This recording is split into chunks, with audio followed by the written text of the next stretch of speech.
All right, I'm here with Hector, who is the creator and designer of Sacred Wars. So tell us, Hector, what is Sacred Wars? Sacred Wars is a tactical card war game with a hybrid digital app. Each card has a unique QR code that can be scanned into the app, and then the app functions as the digital board, where you can move your pieces around, and the app handles all the math, all the bookkeeping, all the rules and mechanics. So all you have to focus on is building your deck and then facing off against your opponent on a real tabletop and challenging them to an epic game of tactical warfare. Oh, that sounds really cool. When did you want to develop something like that? Well, I'm a lifelong fan of basically all types of games, but I would say card games are my main meat and potatoes. I'm a huge fan of Yu-Gi-Oh, Magic the Gathering, Hearthstone, and even like the newest ones like Lorcana. I'm really attracted to the physical aspect of a owning the pieces of your game.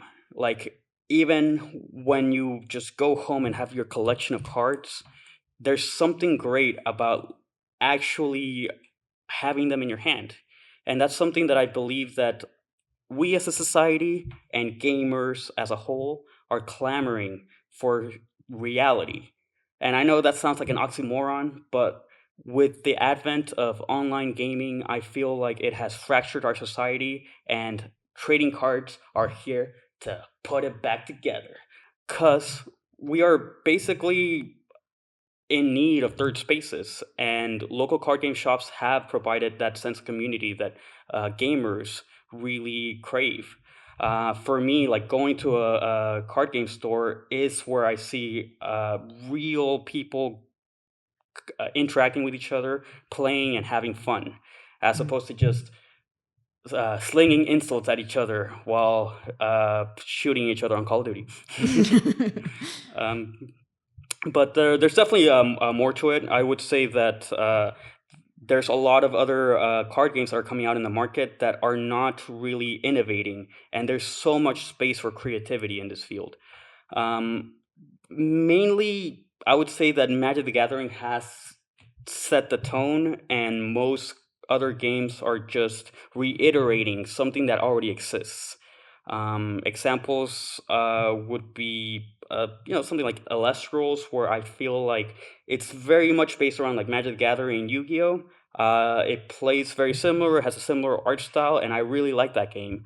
But I feel like the the main drives of that game are already being satisfied by Magic the Gathering. So I was really trying to come up with something that could revolutionize like what it actually means to play a card game.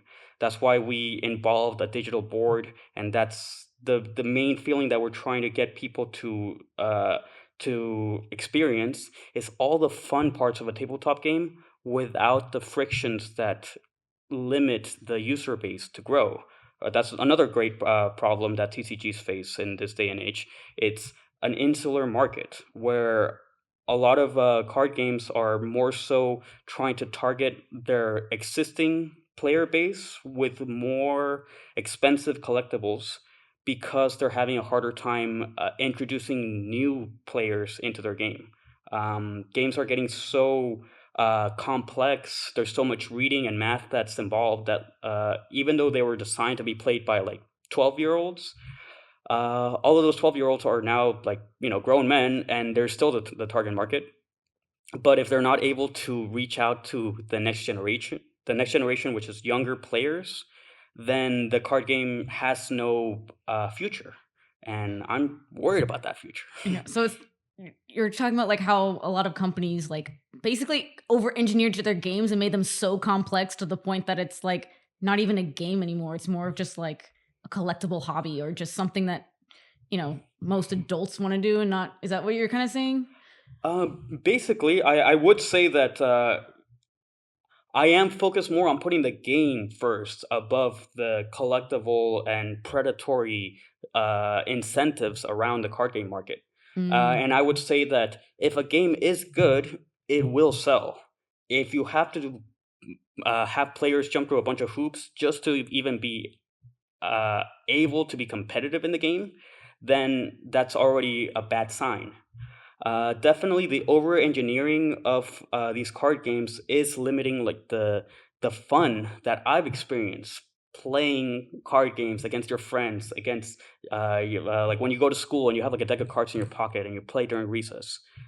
That feeling has definitely been eroded, especially with the practices that these companies have done to their player base. I would say that another this is a much more like meta problem, but this is something that like if you play card games, you know what I'm talking about. But it's referred to as net decking. Basically, when Magic the Gathering was created, it was before the internet, so they never thought that like people were going to be sharing their deck lists online. Mhm. And so part of Magic the Gathering, like its design structure, was so that like people could be creative with their decks, so that like your deck was actually a representation of the cards that you chose, and that every time that you played against someone else, you would be playing against different decks, right? Like you chose these cards, your friend chose these other cards, they go up against each other, and you're not both like just choosing the cards that are just like best statistically, right, compared to everybody else. You're just I see. So you're like most card games are just like uh you want to get rid of that like hacking, that yes. monetizing the card like where they really only care about the winning and not playing. Is that kind of what you're saying? Yes, yes. It in some ways like that's what these players find fun, just the concept of winning, but by by skipping steps, I believe that they're making the games less fun. And that's something that like players do by default. Like on a game design aspect, and this is something that like you can see in like RPGs, that if people have the chance to grind and do something boring in order to have a better chance of beating the real goal of the game, they'll just go off into the forest and like kill boars until they become level 100, and then they go raid Like the final dungeon, right? that And South Park episode. They are like level ones and just like grinding, killing those boars. But yeah, people are purposefully doing that, not because listen, some dude is listen. guarding. Listen, I'm ashamed to say that. Yeah, I've been there too. I was in that forest killing boars. But as a designer, it is in. I'm trying to design so that everybody is having the most amount of fun as possible, It's including me. and how so what's different about your game that enables that like connectedness, that playing with other people and not just like cheating or grinding, their way through the game just to win, like what's Well, enabling that? I would say that just some key design elements that I kept in mind throughout the whole process, and there's something from the very beginning, is about like when it comes to like net decking.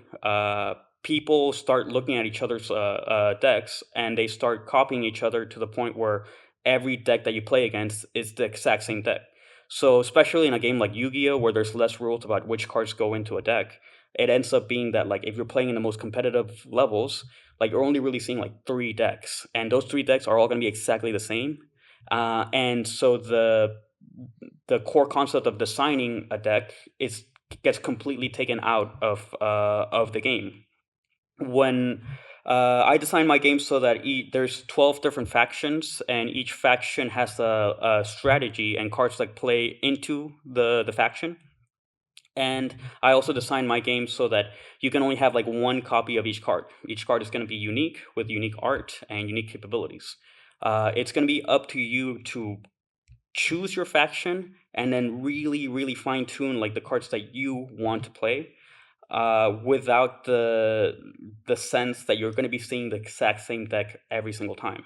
A lot of other things that we've designed towards getting people to play the game a certain way is that I didn't just take card games as my inspiration. I'm also very much inspired by strategy games, war games, games like Fire Emblem, games like Age of Empires.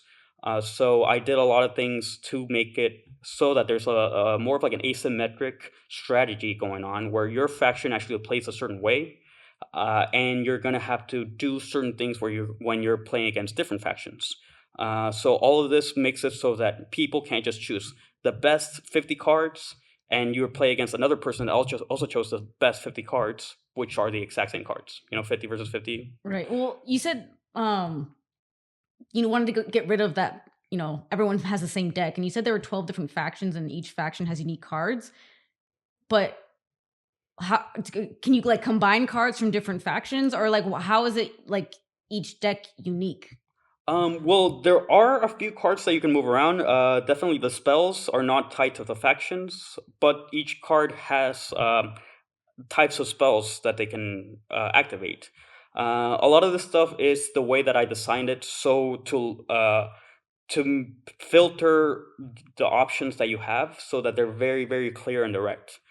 So I built my game to be a lot of small, simple rules that, when stacked together, they combine to form a much more complex game state without any single card being complicated. So, a lot of modern card games, like, they have a lot of text and a lot of logic based around each card. Mhm. My cards are they're dense. There's a lot of elements that each card can do, but every rule can basically boil down to a sentence, and each of these sentences are then tapestried together into what actually ends up being the game state that you're actually influencing. So as a player, you're strategically making what would be like combos, similar to like Mortal Kombat, as opposed to like Street Fighter. Street Fighter is like a game that is about tying a lot of like really long strings of button combinations together. That would be a combo. As opposed to Mortal Kombat, which is about like tying small strings of combinations. So instead of like a 12 button combo, you're actually doing like three 4 button combos or four 3 button combos. And so that's more of like my design sensibility when it came to designing this game. And because I believe that the the biggest barriers to entry to what I believe to be the unlimited experience of a card game is the frictions of accessibility, of understanding what's going on, of reading, bookkeeping, doing math. Um, I designed the game as a completely physical game first, so everything is 100% understandable without any technology.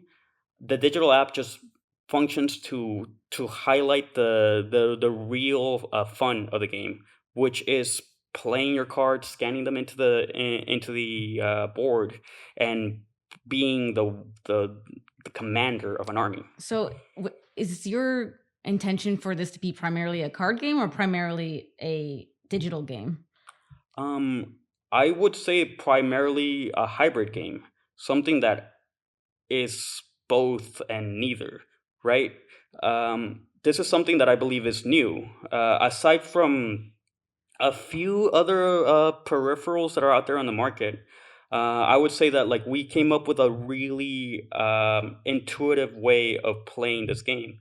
There's other companion apps and digital versions of board games and card games that are out there on the App Store, on the market, that basically replace what are the physical components of your game.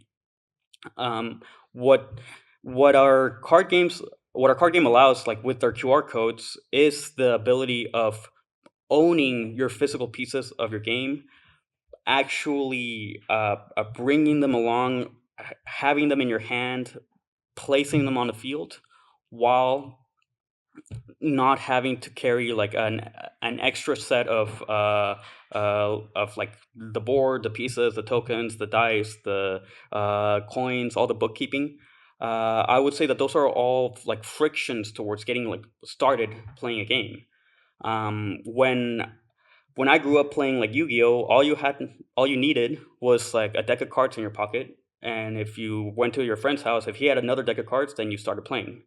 I would say that in our day and age, we have phones in our pockets. So you're always Mhm. gonna have a phone. If you have a phone and your deck of cards, then you can play.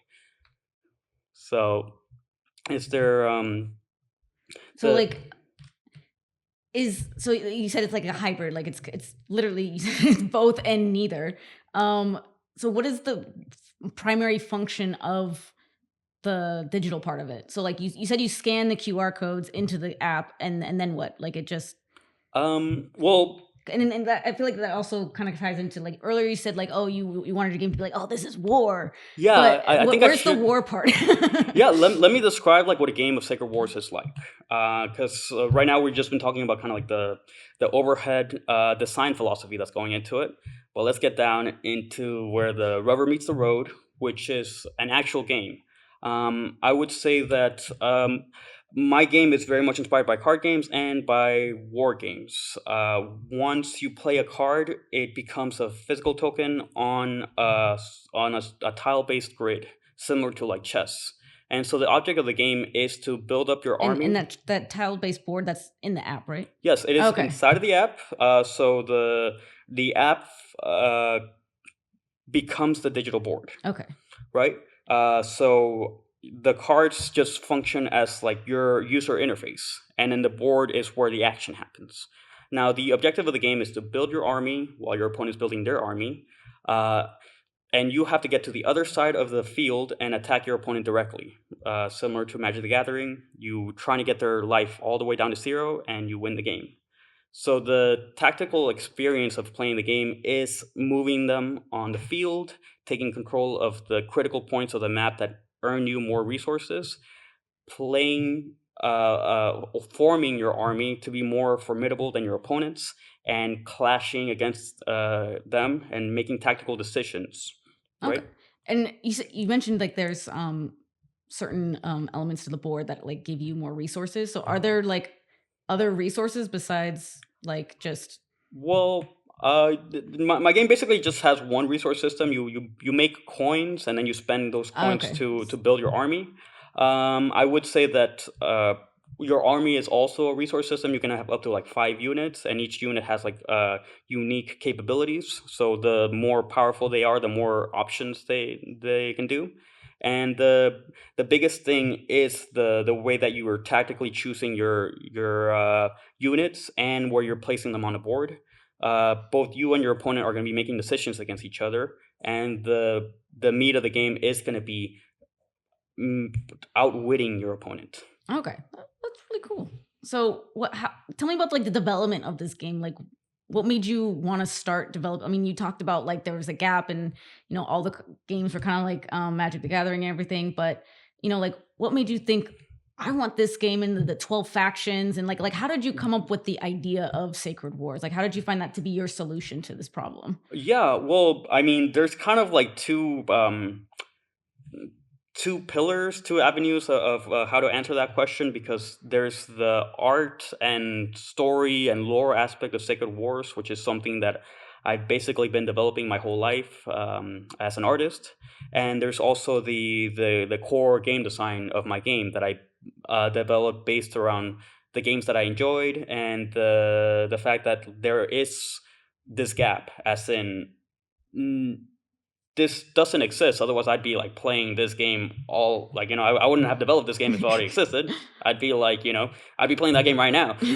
But the core thing I would say is that feeling that of scanning a card into a digital board is for sure. I'm sure a lot of people have felt that as soon as they watch the first episode of Yu-Gi-Oh. Yeah, just like Yu-Gi-Oh come to life. That's what it kind of sounds like your game is. Yes, I mean that's the biggest reaction that we get. Like as soon as we have someone that's never played our game scan a card into the app, the as soon as I see it pop up with like the flashing light, I can see that twinkle in their eye that I had as a wee lad Are you when ever gonna get the little summoning thing?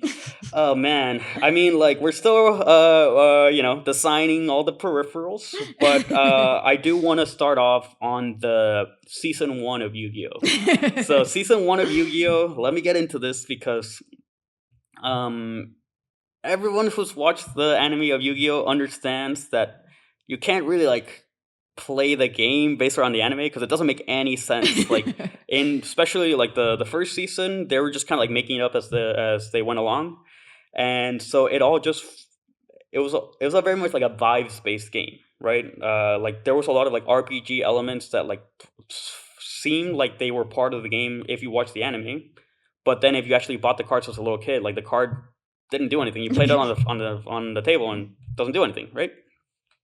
So part of the dream, the inspiration, and the drive of creating Sacred Wars was to actually logically figure out how do you actually make a game where like you place like a guy on the field, and if he's like standing on forest he has like more like chance of dodging. If he's like a fire guy and he fights a dinosaur, like he actually gets like extra damage. A lot of those things are like RPG elements that like you basically need a dungeon master to be dictating on the side as you're playing it. Mm. And card games are supposed to be like a much more simplified version of Dungeons and Dragons, so it's much more limited in the scope. What I was able to add onto this medium is a digital board that functions as the dungeon master, right? The board is the thing that tells you like, hey, your guy's fire, he does more damage against this other guy. Oh, so it's the board is like your little companion of like, hey, Yeah. this is what you do. I'll guide you through it. I'm your I'm your Navi through this There you game. go. Except hopefully not as annoying as Navi. Hey, listen. Yeah, no, the board's not gonna nag at you, but for sure, like the board is just it is the like the field upon which you are able to be actually making decisions. So you don't have to understand every single math equation that's going on in the background. All you have to do is like you see a guy and it's like, oh, this guy looks big. He must be tough. You play him. He is big and he is tough. Did you do any math? I don't think so.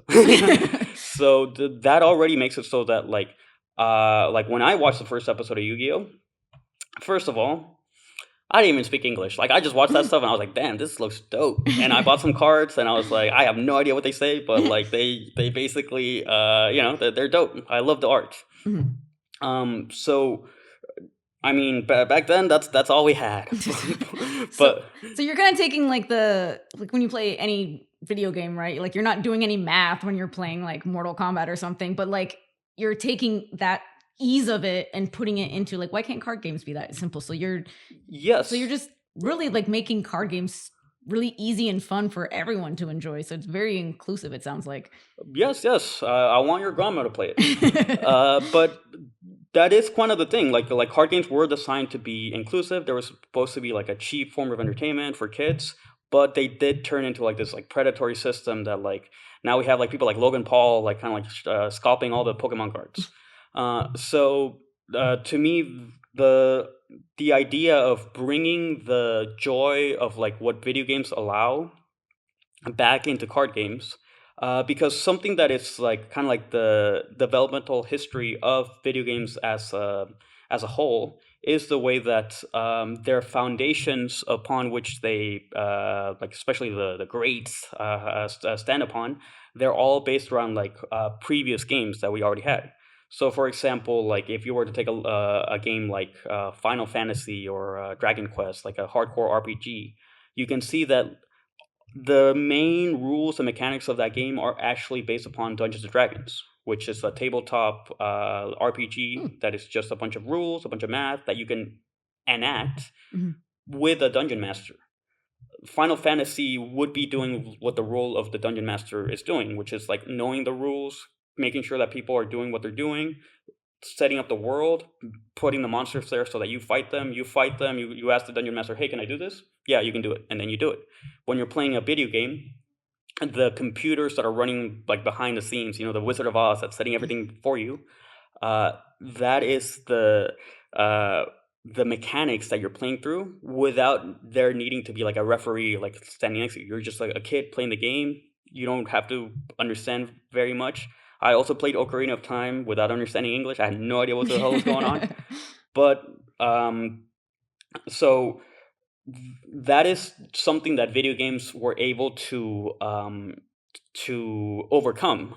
But the thing about like every solution breeds new problems. So the fact that video games were able to solve the problem of having a dungeon master, okay, we got rid of him. Now the dungeon master is out of a job. He's like in front of Home Depot being like, "Hey, dog, I'll tell you stories for $5." When it comes to my game, I'm trying to bring like the ease of access that video games allow without losing the tabletop experience that's so crucial to our lived in human biology. That I like tables, I like cards, like as soon as you turn a card game into a digital experience, you lose that, deep ingrained like magpie experience of collecting things. You're like, ooh, shiny. But yeah, I think it also like because earlier you talked about how important it is for you that like people are actually like in a room together playing and not just like sitting by themselves in their Yes. room. And I think that's actually especially important now after COVID with like half of these kids were just like they literally grew up staring at nothing but screens and they couldn't go outside when during like Yeah. their formative years. And I think this is like a great kind of bridge of like the digital world and like the physical card game and still kind of like encouraging that interaction with like other human beings. That's like really really cool. But we talked a lot about like the development and like the kind of the hybrid aspect of it. But I'm looking at these cards and they're like really like this art is really cool. So did you design like all of these cards? Yes, And how many yes. cards are there? There's 1,200 cards. 1,200. There's 12 factions. There's 100 cards for each faction. And yes, I designed all of them. Trust me, I was there. And so yes, I can get more into like my development as an artist. This is uh, like both sides of my brain were coming up with this project, right? I am a lifelong artist. I've always been coming up with characters, with stories, and with worlds, and I'm very much influenced by long running sagas. So like I really wanted to like create a story that was like bigger than just one thing. So in many ways, I always wanted to encapsulate my world in like comic books, so it could be like something that just keeps on going and going and going. But then my fascination for systems and for design led me towards like creating something that could actually be experienced while you're playing it. So I created all my art before I made the game. Like I was already kind of like designing my little soldiers to be basically based around like mythology. I am a huge fan of mythology, all of them. And were these just like little doodles that you were kind of doing or Well, but initially, like I was designing the characters so that they would be part of like a comic book universe. So I oh, could like okay. take each one of these characters and be like, oh, what's his story, right? I'm very much inspired by both like Western comic book media, like superheroes and indie books, and by manga and Eastern anime, that those world buildings. Okay, so like the designs for these actually didn't start off for the Sacred Wars game. You were designing kind of like basic versions of these for a comic book. So really the comic book is actually where it started. Yeah, yeah, I would say that like the characters, the story, and the lore actually came first. In many ways, a lot of video game franchises are the other way around. Like for example, like Legend of Zelda, they don't come up with the story until the very end. It's like first they come up with 12 dungeons, and then they realize why does he have to do this? For me, I came up with the why first, and then I was like, oh shit, now I have to design 12 dungeons. But thankfully it worked out.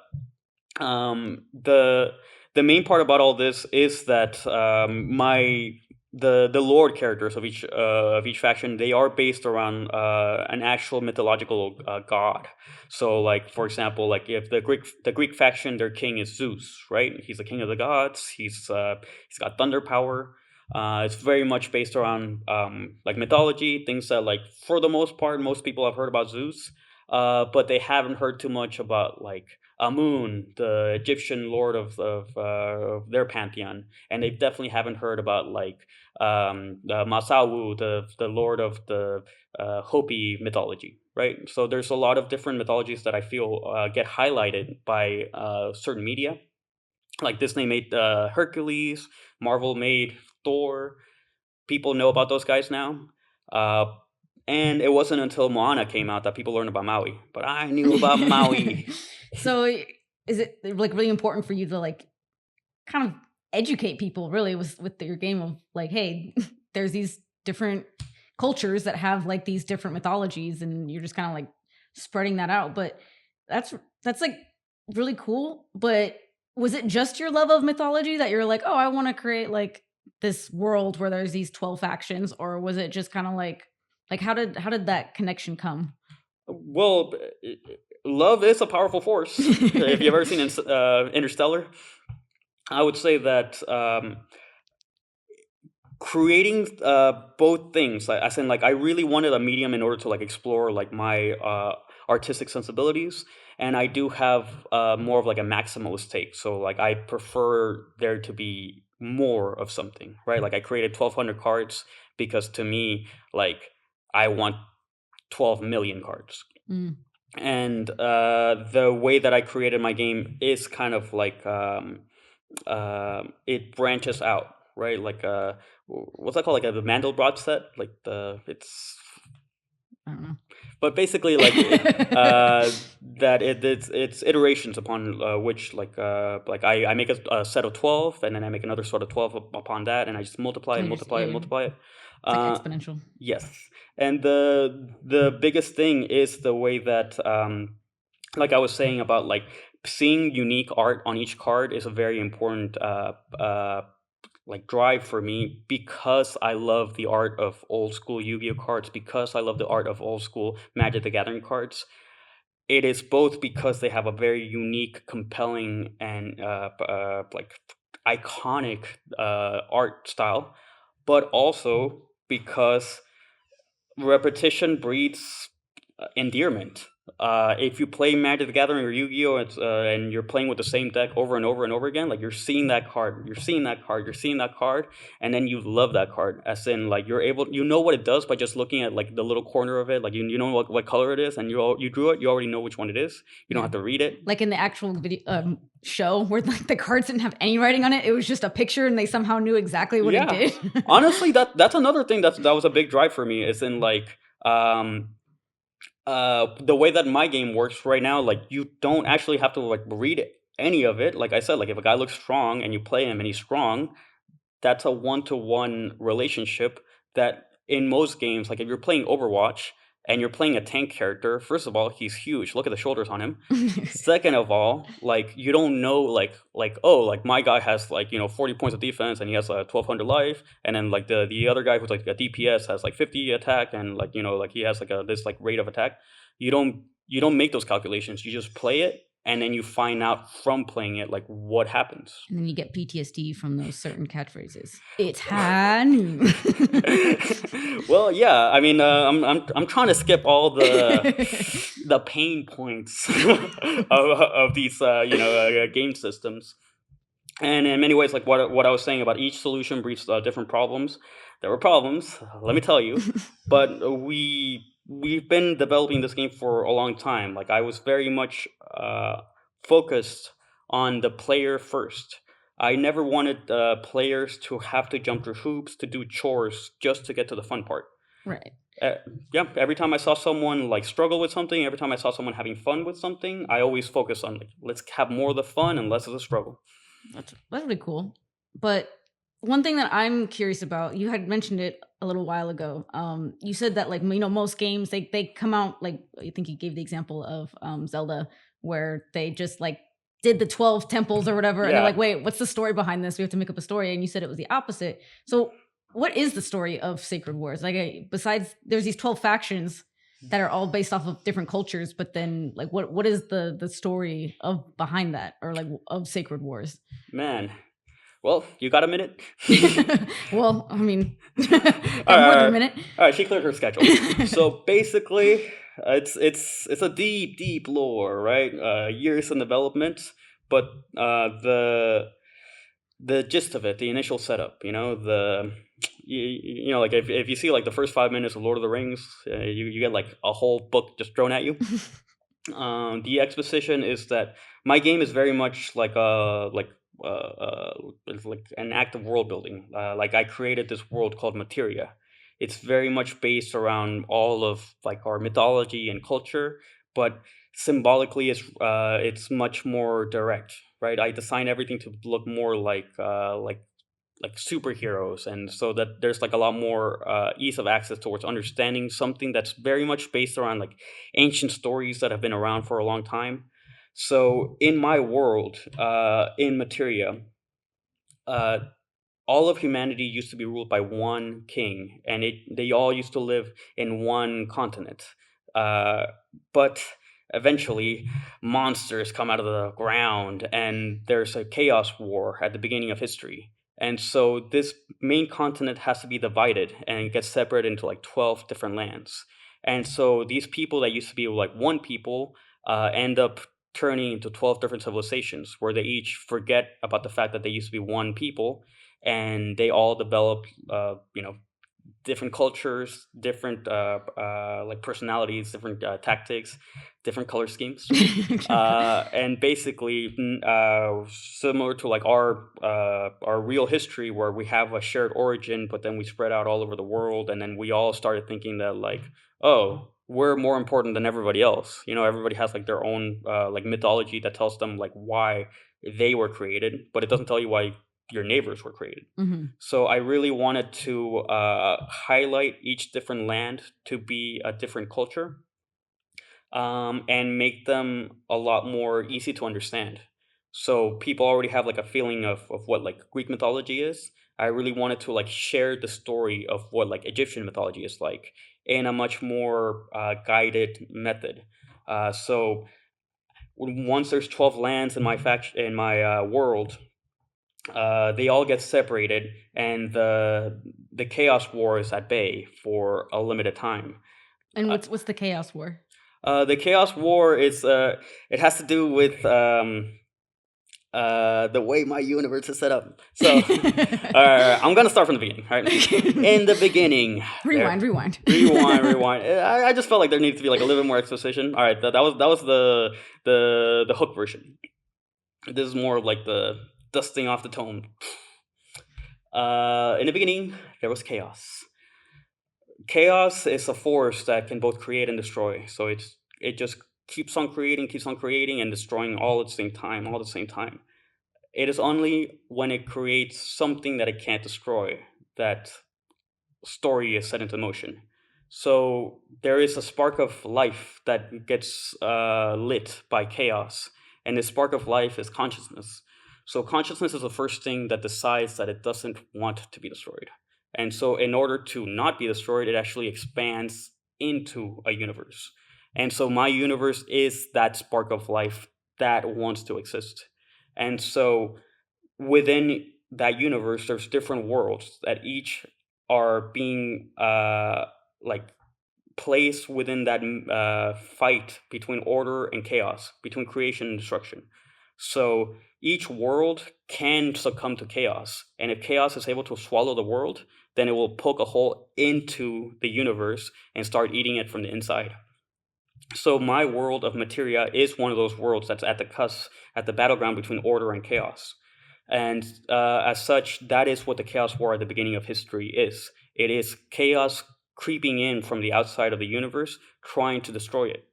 The only thing that's different about this world of materia is that humans are actually the difference in my world as opposed to all the other worlds. Humans actually have both order and chaos inside of them, which comes from that spark of life that set everything into motion. As opposed to, like, just monster units or Yes, so monsters are just fully enveloped by chaos. So, like a monster in my game would be like a human that has succumbed fully to chaos. They become more Oh, okay. bestial, and they turn into like part of their environment. Oh, so So they were once human and they became monsters. yes, Oh, that's cool. chaos is a corrupting force. This is very much kind of like on that like anime, like Attack on Titans type of thing, you know, where like Yeah. humans are the real monsters. Yeah. But the concept is that that chaos war at the beginning of my world is like the whole universe is actually like at stake. It's not just this world and not just humanity. So the first king of all humans knew this, and that's why he united all of humanity to have a fighting chance against chaos. And they were doing okay until chaos came up with a little twist, right? So it basically was able to trick the first king of humanity into thinking that he didn't have to do his job anymore. and so It's like everything everything's fell. fine. You can Yeah, retire. yeah, exactly, right? Like, but nope, doesn't work like that, buddy. Basically, from that original fall of man, the story gets set into motion. So that original chaos war, it never ended.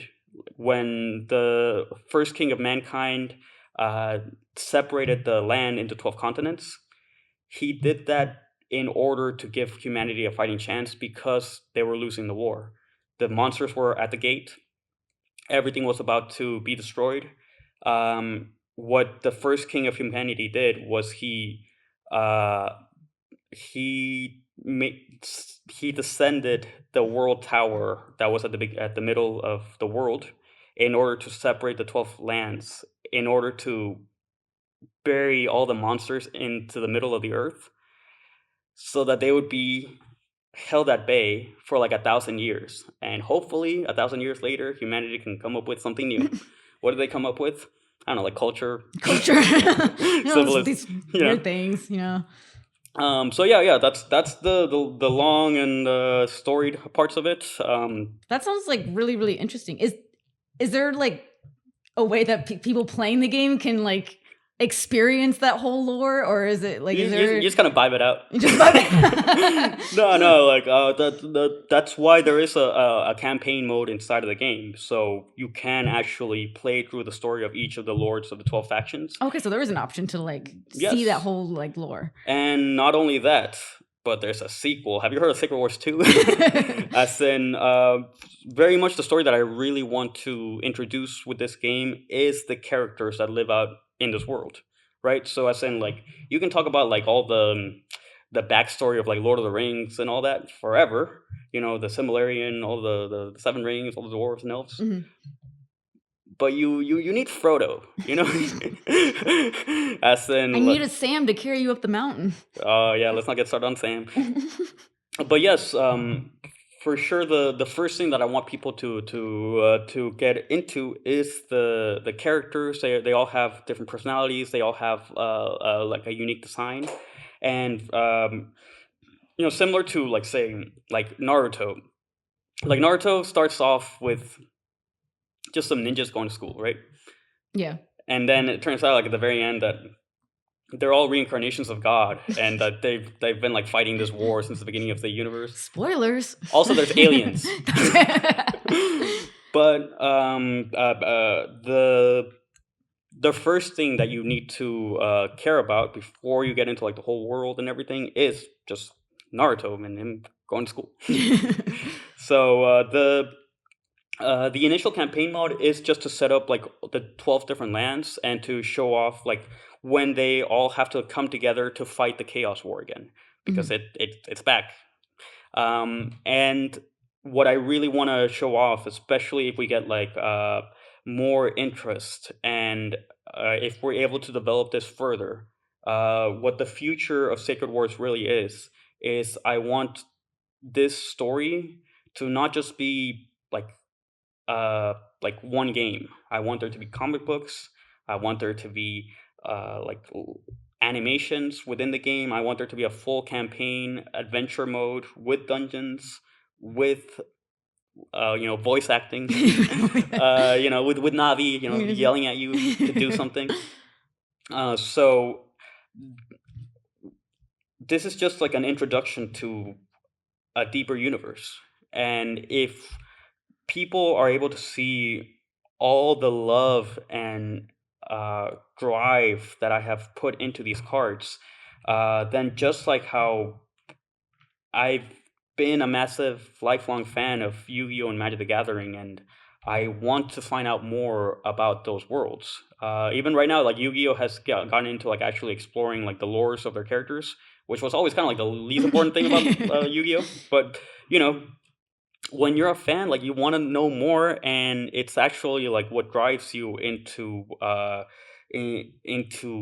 continuing making the game stay alive, right? Mhm. Like these games, like Magic the Gathering has been around since like the 90s, if not the 80s. Like these games like are they're not just games, they're communities, they're lifestyles, They're something that you partake in and you keep alive by being part of it. Oh, that's wild because it's just like so basically this game that has the companion app that has 1,200 cards with all this art is just your like stepping stone. It's just the Tip beginning, of the tip of iceberg. the iceberg. So you still have all these ideas and Oh yeah, I things haven't that you even begun to peak. this isn't even my final four. Oh Um, man, you want to talk about Final Forms? no, that's really cool. How long did it take you to develop like all of um, these 1,200 cards and develop the app and everything? um, like just focus directly on kind of like the cards in the app. It's very much something that I already had the idea for like a long time. I would say that the main development process was kind of like around like 2019 that we were really getting started on it. And then during COVID, 2020, let's just say, along with making bread and doing like house karaoke, we spent a whole year just making this product. Um, really, um, the brunt of the work was all done like during pandemic time while we were like in our PJ bottoms and everything. Had nothing better to do besides just Well, work and work and work. what's better than making like a life changing game? That is true. That is true. But still, most of the development that happened afterwards was the actual balancing of the game, making the rules much more streamlined. A lot of the art was all done like within 2020 or just 1 year. But also, like I was kind of like designing a lot of these characters like my whole life, and in many ways, ever since I was like a little kid, like I was always coming up with either like comic books or like little like games that I was making, and I would always test them out with my friends. Especially after watching Yu-Gi-Oh! One of the main things about the story of Yu-Gi-Oh! Is that um, well, Yu-Gi-Oh is kind of like based on like Magic the Gathering. Like when the creator of Yu-Gi-Oh like made the card game of Yu-Gi-Oh inside of a manga, a comic book about games in general. So the game of Yu-Gi-Oh was supposed to be his version of Magic the Gathering. It just happened to like take off and became its own thing. Mm. But it was always just meant to be like one chapter of one series about like a bunch of different games. Like there was games where like it was there was chapters about video games, there was chapters about like gambling, all types of things.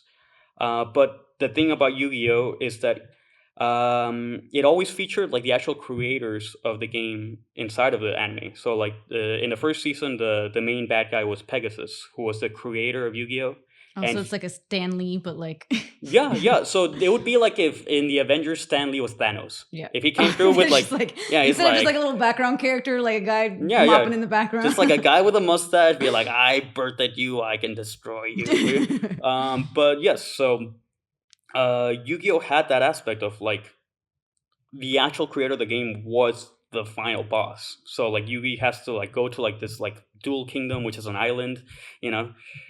Yeah. What is it with like billionaires and islands? Yeah. But the concept being that like he has to go through like this whole tournament, and the final boss, the challenge that he has to overcome is actually facing the guy who created the game that you're playing.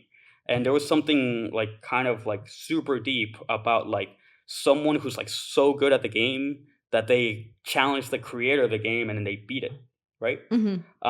And not just that, like afterwards, like I don't know if you ever saw the episode about like Dungeon Dice Monsters. It's No, I don't think I did. well, there was like I said, like Yu-Gi-Oh was about like multiple games. Like Duel Monsters is a card game inside of Yu-Gi-Oh. Mhm. There were a few other games that made it into the anime. Dungeon Dice Monsters is another game that was kind of like Yu-Gi-Oh, but it was played with dice, and it was on like a tile set, and you would roll the dice, and then the dice would unfold, and a little monster would pop up. It was really weird. They tried to make it in real life, but it was too expensive to get into. So it never really, rolled out of the page like Yu-Gi-Oh did. But it also the that episode of Yu-Gi-Oh also featured this character named Duke Devlin, who was inspired to create a game because of Pegasus, the guy who created Duel Monsters. So Duke Devlin was another game creator that created Dungeon Dice Monsters because he was inspired by like someone else who made a game. and he actually had beef with Yugi because Yugi beat Pegasus so bad that Pegasus kind of like disappeared, You just and like, went Duke. to go cry in a hole. Well, I mean, I'm not gonna tell you like all the plot lines, but the main part was that like Pegasus was gonna give Duke Devlin like a shot at like making his game real. He was gonna like invest in him, but because Yugi beat Pegasus, like Pegasus stopped like answering Duke Devlin's emails, and so Duke Devlin was like pissed off at Yugi, so he challenged him at a game that Yugi had never played before, and he's like, "Yeah, well, I'm gonna beat you at this game that you've never played before," in order to like be to set up like the same thing that like happened in the first season. But the main part being that I as a kid I saw that, and there's always kind of like a separation between like what you enjoy and the people that make it. Like you mentioned Stan Lee, but there's a lot of other like directors and actors and like the PAs, the TAs, all the people that like work on a film set. That as a kid you buy the product and like you don't see any of those people. So for me to like to see that in a show that like all this stuff, I'm having so much fun with these cards, and they all come from like this one person. Obviously, like Pegasus doesn't exist, but He does, kind of. Kazuki Takahashi, the guy who created Yu-Gi-Oh, does exist. Mhm. And he did create the game of Yu-Gi-Oh, and he created Yugi, and he created like every single thing that I'm talking about, like all the little like plot lines. So I was very, very much attached to like both the ideas of um, like that games have a creator, and that creator gets inspired by other creators, and that everything has to be done by like has to start from one person. Like the initial inception, like there has to be like a drive that an artist has to bring into reality. Magic the Gathering also it was made by Wizards of the Coast. I believe there was like more to it than that, but it's mainly the brainchild of one guy named Gary Gygax, who came up with Magic the Gathering based around one time that he was like at a Dungeons and Dragons convention, and he saw that like a bunch of people were like waiting in line to play Dungeons and Dragons, which Dungeons and Dragons takes like 8 hours to play. Yeah. So he was like, oh, like how do I come up with like a shorter version of the game so they can play something while they're waiting in line to play this other game? So you were kind of like inspired by like all of these creators that just like created these whole universes, and it just kind of stemmed from like this one person. Is that kind of like Yeah. kind of brought you to, I guess, move forward with this and like bring Ye this to life, I guess? Yes, yes. I mean, like I was saying about how like ever since I was a little kid, I was already like making things. Like, even in elementary school, when I was watching those episodes of Yu-Gi-Oh, like it inspired me to like make like little board games that I would play with my friends. Some of them were like straight up based around like just Yu-Gi-Oh, but it was like a little like pen and paper thing, and like I was always just creating things. Even like sports and stuff like that. Like I Mhm. don't really like sports, Yeah. but I would come up with like my own sports with like my friends in the cul-de-sac, and like we would like play like rocket power type games. So did you develop the art first for the game, or did you well, like I guess you just said you developed the story and everything, I guess. And you Yeah. did say you were working on the art as kind of like, Yes, I would. artificially, but or like not artificially, but like rudimentary. You know what I'm Yeah, saying? makes sense. But like how did you come up with like the game mechanics? Was that like did you come up with the artwork and all the 1200 fact like all of that first and then kind of like okay, now how does this play Well, in a game, or did you kind of like have an idea of like this is how I want the game yes. to play, and then you kind of revolve the 12 factions and everything around that? Yeah, I would say that I worked backwards from an endpoint. So the endpoint that I really wanted to capture was that feeling from the first season of Yu-Gi-Oh, where you would scan a card and it would pop up, come to life, and it would actually like fight in front of you, and it would be based around like different terrains and different interactions between like a fire guy is good against dinosaurs, those Mhm. types of things. Like that was all like playing out in front of you like in the anime, and it was really exciting.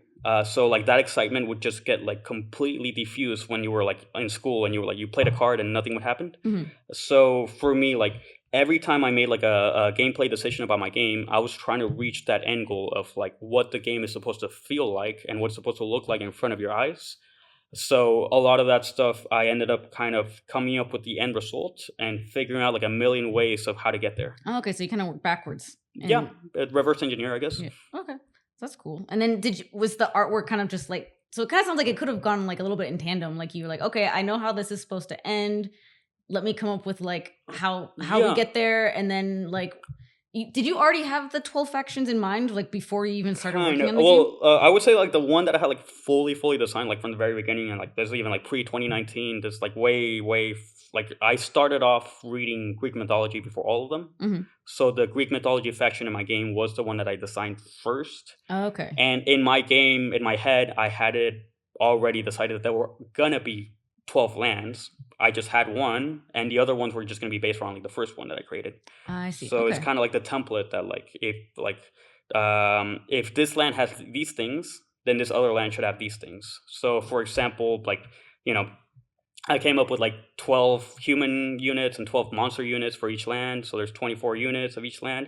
So it's kind of like a template that uh each faction has like a guy with a bow, like a ranger guy. They have like a heavy guy with a shield. Like they have to have like these specific things that are like roles, like archetypes. Hmm. A similar would be like World of Warcraft, or more so like Warcraft, where there's like the humans, there's the orcs, there's the undead, there's the night elves, Yeah. and they each have to have like their foot soldier. They have to have like a tank or something, Yeah. in order for them to at least be competitive against each other. So you is 12 your favorite number? Because it sounds like you have 1,200 cards. There's 12 factions. There's 12 types of each. Like what's your obsession with Yes. the number 12? I mean, it's very much it stems from mythology. 12 is just like a very very powerful number. I would say that one of like the earliest animes that I watched was this one anime called like Knights of the Zodiac. So it was about the zodiac, and basically a lot of animes, like for example like Bleach, is very much just a copy of Knights of the Zodiac. And Knights of the Oh. Zodiac had like the exact same plot structure in each of its seasons. It was Oh, interesting. basically they had to fight 12 guys, and then like the next season they had to find another 12 guys. And then the next season, 12 more guys. Hey, well, what's the next season? 13. I'm kidding. No, that's another show. So that was like my first kind of like a portrayal of like, man, that's a cool number. But no, like the number 12, like as a symbolic thing in mythology, it has like way more to do with like astrology, the zodiac, like the division of like the sky into like 12 different sections. It has to do with like our calendar system. Like we have Oh, like 12 12 months, months. so like every month, like you're actually seeing like a different like 30-degree section of the sky. And so that's what the main constellation of each zodiac is actually like representative of. And so Okay. the when you see the number 12 like symbolically represented in mythology, it usually has something to do with the representation of time in mythology. So for Interesting. example, the earliest story that we have of humanity is called the Epic of Gilgamesh. The Epic of Gilgamesh is like a hero cycle. It's about this hero named Gilgamesh, and it's about his quest to gain immortality. And so this story, we have found a lot of different versions of it, like in ancient Mesopotamia, and it comes from this place called Uruk. But basically, it it is told in 12 different tablets, and that's the structure of it. And it has like symbological like astrological connections. Like for example, like there's a part where like Gilgamesh has to find a lion. That's the Leo sign. There's a part where he has to fight like a bull. That's the bull part. If you see kind of like the story of Hercules, it's also based around like a 12 part story structure, which is based on the Epic of Gilgamesh. So Hercules also has to fight like a lion. He also has to fight a bull. As in, there's no originality left. Like Hollywood did not create the sequels. But so if you see kind of like that number pop up, like there's a reason. It's the same reason why there's like 12 tribes of Israel, and it's the reason why there's like 12 apostles to Jesus, right? Like each one of them is like a symbolic representation of the other thing, which is a symbolic representation of the other thing. If you get like super deep into it, it's just star stuff. So basically 12 is the magic number is what I'm hearing. I mean, I'm not really saying it. I'm just The pointing it out. his, Is this your card? history has determined that 12 is the magic number.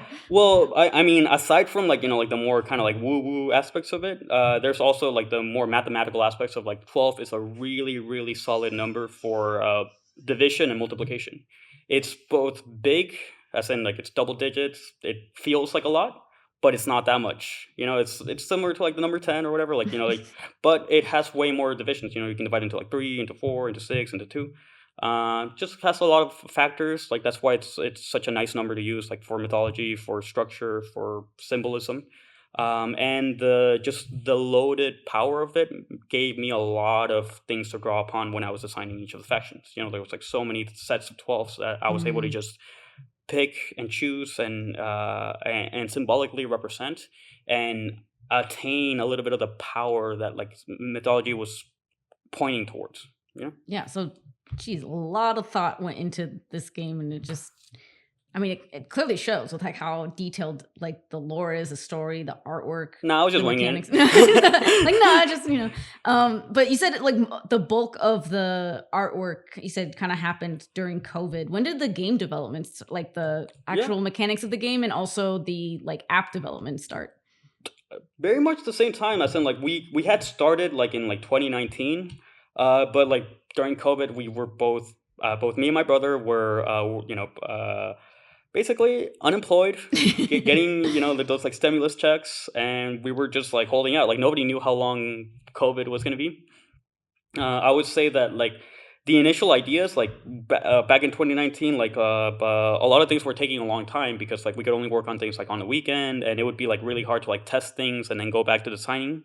COVID was like a very huge reprieve where like we got a lot of work done. Like 90% of it was from me like being able to like draw and color every day, and my brother being able to like test all the features of the app. And that's when we really did all the core gameplay decisions of like how the cards get scanned, how the battle system works, how all the different interactions between each cards work. Afterwards, that's when I actually had to get detail oriented and be like, all right, look Like at the just numbers. This guy should have like five attack. This guy should get have seven attack. get the data right, Yeah, data. do all the data and the math and the Yep, but just I mean, hey, it all paid off. Like, so what's I guess the future? Because you sounds like you have like a whole universe. You have like a whole story that you want to like a sequel. Are there going to be like more iterations of the game? Are you going to make like books, stories? Like where's the yes. future of Sacred Wars? All of the above, like I said, I have like an unlimited creative drive to both turn this into as big a production as possible and to make more things on top of it. Right now, the state of the game is that we have been working so hard to make this game not just polished and ready to sell, but something that is actually going to revolutionize what card games and what the market is. So this game is fun and it's ready to play, and it's gonna come out this summer 2026. We have just been showing it off at a number of conventions. We were just at PAX, we were just at Board Game Geek, Dice Tower, and we've gotten a lot of really good reception from the people that have picked up our game. Out of all the booths, they get attracted to the art, the unique way that our game is set up on the table. And as soon as they pick up a card and scan it into the app, I see that they're ready to play a full game.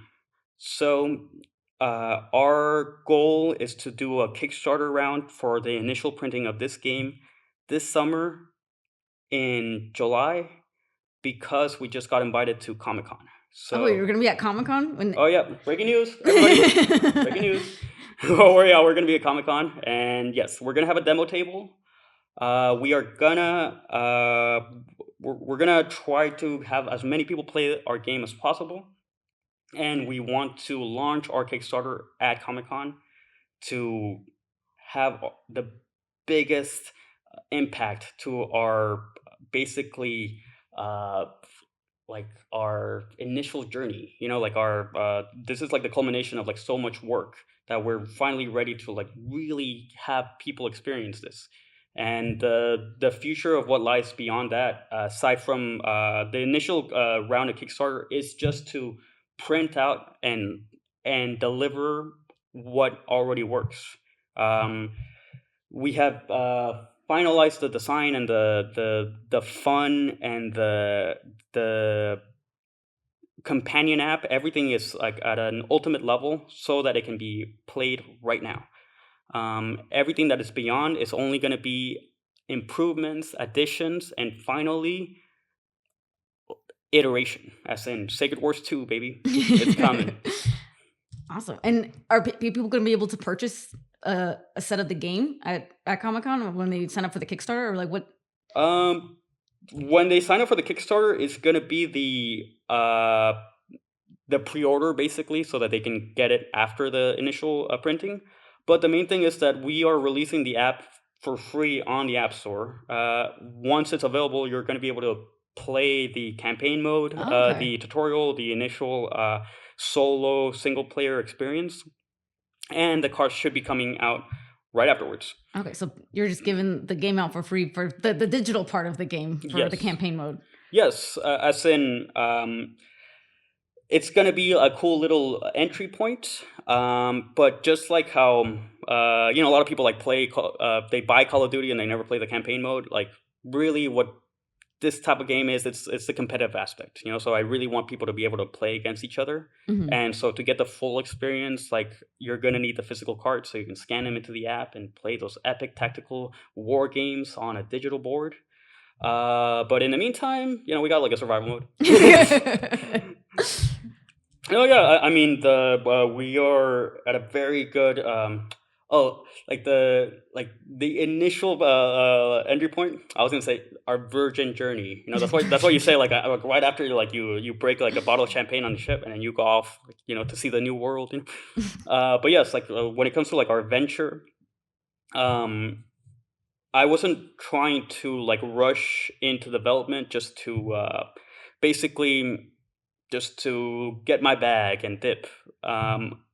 This is a passion project. This is uh like a work of love and a work of dedication based around like something that I know isn't just important to me, but it's important to like a whole community. And not just a community as it stands, but it's a community as it could be, because those barriers of entry limit who is able to play a card game or not. One of the things about like let's say um like like comic books. I grew up when comic books were like lame. They're for nerds, for geeks, right? Mhm. But then like 10 years later, it's like, dude, everybody and their mom knows who Tony Stark is, right? As in like I knew that superheroes were cool, even when I had to like read them and I had to like look at like crappy art from the 80s. Like I read them and I was like, this is dope. I love how Iron Man's an alcoholic. And now everybody loves Iron Man being an alcoholic. So those things about like barriers of entry, like there's a lot of people that could have fun playing a card game, but the amount of like reading and the predatory markets and Like the gatekeeping. the gatekeeping, yes, those things like can definitely uh, push people out. And I'm trying to be inclusive, and I'm trying to be like I'm trying to revolutionize this so that it's much more intuitive, and so that people that do have fun with video games, people that have fun with big shared universes and lores and characters and plot lines, and people that just like cool art on a piece of cardboard, they can all coexist, on the same table, playing a tactical card war game. Awesome. That sounds really cool. So it's like you're sharing your passion with the world without, I mean, without the sole like monetary incentive, you know. Right, That's right. that's really cool. And so 2026 July is when the Kickstarter is going to go live and people can start pre-ordering. Is that when the app goes live too? Is that same Yes, day? yes. July, everything's like set up for July. Do you Like have an we exact day in mind, or is it Well, basically, Comic Con is like July 27th. So that is like our date. okay? And yeah, we're gonna be like all of Comic Con with a demo table. But beyond that, like that's just the beginning of the Kickstarter. So like the Kickstarter will go on for a month. Beyond that, we're hoping to get like our initial hype to be all, for the from day one, but throughout it, like, people should like pre-order it, get on the wish list, and even afterwards, like, we're going to be selling our game like on our website, sacredwarsgame.com. So it is very much like within our grasp and within your grasp. So that's definitely the biggest thing that we're getting all our armaments, all our fortifications prepared for. And it's just the tip of the iceberg. There you go.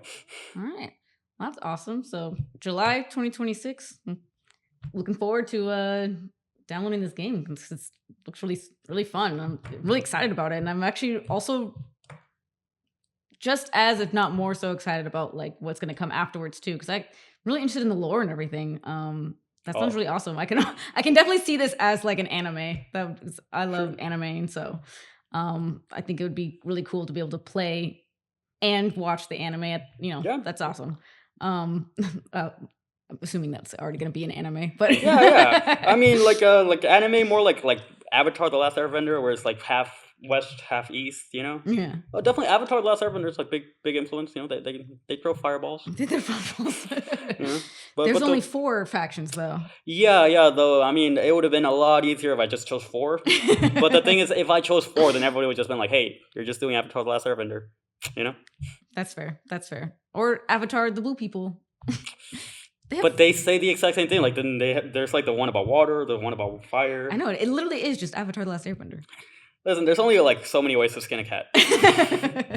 All um, right. Well, thanks for talking with me. I really loved learning about this game, and I'm really excited to see what comes out of this. Sweet. Glad to be here. And like I said, summer, July 27th, 2026, sacredwarsgame.com, Sacred Wars. It's coming. Brace yourself, for now is the time of the Chaos War. Yes, join the war.